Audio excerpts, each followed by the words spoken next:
I am 83 years old, and I want to show you the worst crime a man can commit. Now, you're expecting me to talk about something dark, something violent, something that ends with handcuffs in a courtroom and your mother crying in the front row. No, that's not the kind of crime I'm talking about. The crime I committed left no evidence, no victim statement, no police report. And that's what makes it so much worse. Because the victim was me, and I didn't even know it until it was too late. I'm standing in my kitchen right now. The fluorescent light above me buzzes the way it's buzzed for 30 years. The refrigerator hums. The clock on the wall ticks. And every tick sounds louder than it used to, because there's nothing else in this house making noise anymore. No TV, no conversation, no laughter. Just the clock reminding me that time is still moving, even though I stopped moving a long time ago. I pulled open a junk drawer a few minutes ago. You know the drawer. Every house has one. Full of dead batteries and rubber bands and takeout menus from restaurants that closed in 2011. And underneath all of that, I found it. My employee ID card. Still sitting in its cheap plastic sleeve. Still glossy. The photo on it shows a 24-year-old kid with a clean jaw and careful eyes, and a tie knotted just a little too tight. That kid looks up at me from behind that laminate, and he doesn't look hopeful exactly.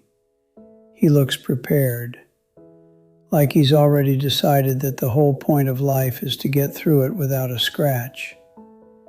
You want to know the crime? I'll tell you. That badge is in perfect condition. Not a crack, not a scuff, not a bend in the corner. 40 years I carried that thing, and it looks like it was printed yesterday. And so does my life. Clean, untouched, undamaged, and absolutely, completely, irreversibly empty.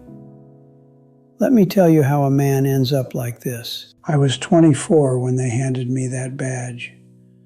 I clipped it to a shirt so starched it could have stood up on its own. I remember the sound of it clicking onto my breast pocket. I remember thinking, this is it. This is the beginning. And I made a decision that day, though I didn't know I was making it. The decision was a lie, I told myself, dressed up as wisdom. The lie was simple. I said, if you never make a mistake, you win. You hear that? If you never make a mistake, you win. That became the operating system of my entire life. I never volunteered for the project that could fail. I watched other people raise their hands, and I kept mine flat on the desk, fingers spread, like I was holding the table down. When my boss said something stupid in a meeting, and he said stupid things often, I nodded, I smiled. I made a small, agreeable noise in the back of my throat, like a dog that's learned not to bark. I had ideas, good ones, I think. I kept a notebook in my bottom desk drawer, and I filled it with proposals and strategies and things I thought the company could do better. I never showed that notebook to a single living person, because what if I was wrong? What if they laughed? What if it went on some record somewhere that I had overstepped? I watched colleagues take risks. I watched them propose bold things in boardrooms and get shot down. Some of them got fired. And I sat at my desk and felt something I am now deeply ashamed of. I felt superior. I felt like I was winning because I was still there, still employed, still clean. My performance reviews said the same thing every single year for 4 decades. meets expectations. You know what that phrase really means? It means, we have no reason to remember you. But I took it like a trophy. I laminated my safety and called it success. I married safely too. A kind woman, a quiet woman. We bought a beige house on a cul-de-sac, and we filled it with furniture that matched and opinions that didn't offend. We didn't fight. People told us we were the perfect couple, and I believed them, because I didn't understand that the absence of conflict is not the presence of love. We had a son. I raised him the way I raised myself, careful, measured. I taught him to color inside the lines, and I never once told him that the lines were optional. And now I sit in that same beige house.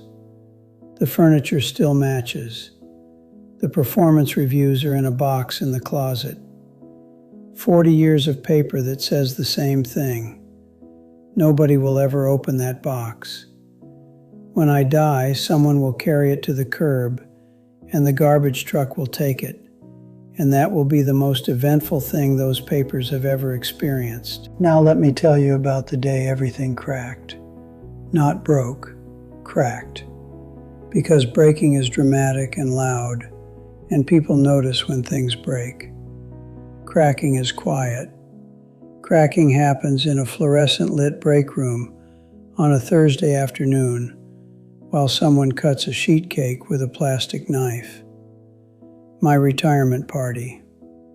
The room smelled like vanilla frosting and burnt coffee. That's what 40 years of service smells like, in case you're wondering. Vanilla frosting and burnt coffee in a room with no windows. They'd pushed 2 folding tables together and covered them with a paper tablecloth that had the company logo on it. The cake was from the grocery store. White frosting, blue letters. They'd misspelled my name. After 40 years, they misspelled my name on a $9 sheet cake. And nobody corrected it because nobody noticed. Or maybe they didn't care enough to check. 7 people came. I want you to sit with that number for a second. 7. I had worked in that building for 40 years. I had shared hallways and elevators and break room microwaves with hundreds of people. 7 came, and 3 of them left early. One said she had a meeting. One said his kid had a soccer game. One didn't say anything at all, just slipped out while I was looking at the cake, trying to figure out whose name was on it. My manager stood up and read a card, a generic card, the kind that comes in a pack of 8 from the pharmacy. Wishing you all the best in your next chapter. He read it like he was reading a terms of service agreement. Then he looked at me and said, "Would you like to say a few words?" And I stood up, and I opened my mouth, and I had nothing. Nothing. Not one story, not one memory worth sharing, not one moment where I had changed the trajectory of anything. No project I could point to and say, that was mine. I built that. I fought for that. No young person in the room who I had mentored, who I had pulled aside and said, "You're better than you think. Now go prove it." No rival who respected me. No enemy who had to admit I was right. Not even a decent argument anyone remembered me being part of. The silence after I said "thank you all" was the loudest thing I have ever heard. It filled that room like water. It pressed against the walls. I could hear the fluorescent lights buzzing above me. I could hear someone's phone vibrating in their pocket. I could hear the frosting slowly settling on that misspelled cake. And I understood, in that silence, that I had not been employed for 40 years. I had been stored, like a file in a cabinet, present, accounted for, and absolutely unnecessary. I drove home with the badge still clipped to my shirt. I don't know why I hadn't taken it off. Force of habit, I suppose. 40 years of clipping it on every morning. I stopped at a red light and I looked in the rearview mirror and I saw my face. 80 years of a face. And it looked exactly like the photo on the badge. Not physically, of course, but the expression. That same careful, undamaged, deliberate blankness. I had protected that face my entire life. I had kept it out of storms. I had shielded it from every risk, every confrontation, every beautiful, dangerous thing that leaves marks on a person. And there it was, staring back at me, smooth and unmarked and meaningless. I unclipped the badge from my shirt, and it left no mark. No impression, not even a wrinkle in the fabric. 40 years and the shirt looked like I'd never worn it. That was 3 months ago. Or was it 4? The days bleed together now. There's no schedule, no alarm clock, no reason to iron a shirt. I wake up in the morning and the house is quiet in the way that only a house where someone used to live can be quiet. My wife passed 2 years ago. Heart failure, they said. But I think her heart just got tired of beating in a house where nothing ever happened. We had a comfortable marriage. That's what everyone said. Comfortable. I used to think that was a compliment. Now I understand it's a diagnosis. Comfortable means we never fought for each other. It means I never grabbed her hand in the middle of an ordinary Tuesday and said, "Let's do something insane. Let's go somewhere we can't afford. Let's stay up until 3 a.m. arguing about something that matters." We were comfortable the way a waiting room is comfortable. Temperature controlled, inoffensive, forgettable. My son calls every other Sunday. The conversations last 4 minutes. Sometimes 5 if there's weather to discuss. He asks how I'm doing. I say fine. He says good. We talk about his lawn or my doctor or something we saw on the news. Then he says, "Well, I should let you go." And I want to scream. Let me go where? I have nowhere to go. I have nothing to be let go to. But I don't scream, because I have never screamed. Screaming would be a disruption, and I have spent 83 years making sure I never disrupted anything. The badge sits propped against the kitchen windowsill now. Every morning the sunlight comes through and hits that plastic sleeve and it glows. That 24-year-old kid's face lights up, like he's still waiting for me to do something with the life he gave me. And every morning I drink my coffee, and I look at him, and he looks at me, and the question between us is always the same. What did you do with me? And the answer is always the same. Nothing. I kept you safe. I kept you clean. I preserved you. And that's the thing that finally broke the crack wide open. Preservation. You know what we preserve? Specimens, fossils, dead butterflies pinned to velvet in a glass case. We preserve things that are no longer alive.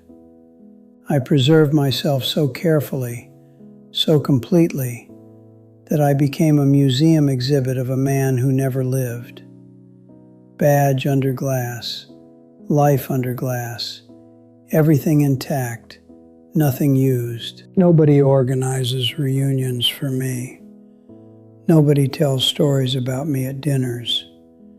Nobody says, "You know who changed my life," and then says my name. I am not hated. I want you to understand that. I am not hated. I have no enemies. I have no scandals. I have no failures on record.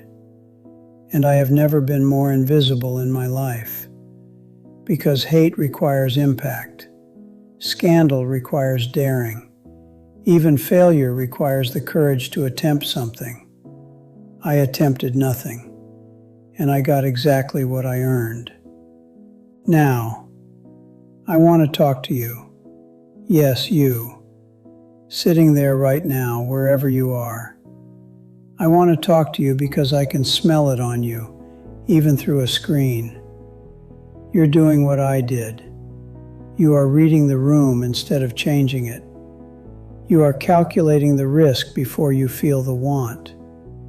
You are keeping your record clean, while your actual life gathers dust on a shelf you've convinced yourself is a trophy case. You have an idea you haven't shared. You have a person you haven't told the truth to. You have a version of yourself that terrifies you because it's loud and it's messy and it might fail in front of people. And you are choosing every single day to smother that version with a pillow and call it maturity. Stop it. Get fired for something that matters. Say the thing that makes your voice shake. Be someone's villain if it means you were significant enough to affect their story. Start the business that might collapse. Write the book that might get rejected. Tell the person you love that you love them in a way that's so raw and so reckless that it could ruin everything, because everything isn't worth protecting if it's empty. You think playing it safe is smart? I played it safe for 83 years, and I'm sitting alone in a kitchen, talking to a badge that still has my face on it, because it's the only thing in this house that remembers I existed. They are not going to put "never made a mistake" on your headstone. You know what they'll put? Nothing, because there will be nothing to say. And the people walking through that cemetery won't stop at your grave, not because they're cruel, but because you gave them no reason to stop. That badge is face down on the table now. I turned it over. I can't look at that kid anymore. I can't keep answering his question with silence. But you still have time to answer it differently. So answer it before the drawer closes, before the party ends, before you become clean and intact and perfectly, permanently, irreversibly forgotten.